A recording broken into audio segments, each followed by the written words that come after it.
Hello, everybody. Welcome to today's devotion for January 22nd. Today's devotion is titled Recognizing God. The Bible reading is from Hebrews chapter 1, verses 1 to 4.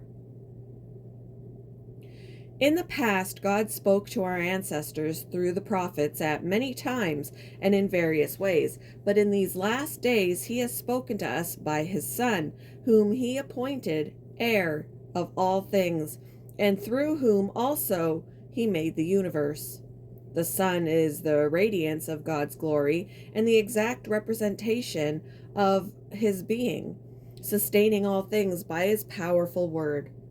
After he had provided purification for sins, he sat down at the right hand of the Majesty in heaven. So he became as much superior to the angels as the name he has inherited in let me read that verse again. So he became as much superior to the angels as the name he has inherited is superior to theirs.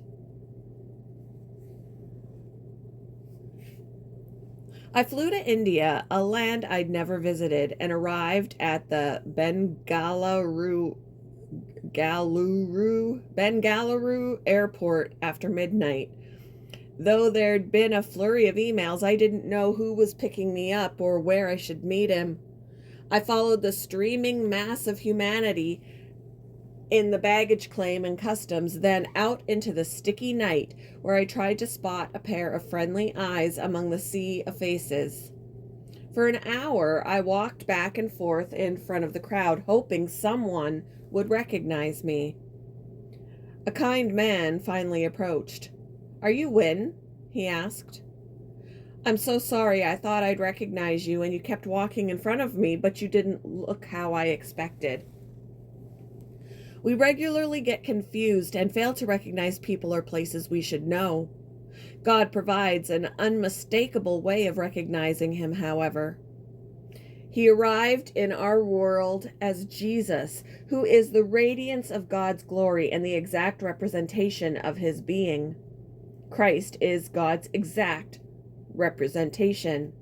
When we see him, we have complete confidence that we're seeing God. If we want to know what God is like, what he would say, how he would love, then we need only look and listen to Jesus. Are we truly hearing what God has spoken through him? Are we actually following his truth? To be sure that we know how to recognize God, we fix our gaze on the Son and learn from him. When do you have trouble recognizing God's voice? How does fixing your focus on Jesus help? Thank you for joining me for today's devotion, and I hope you all have a wonderful day.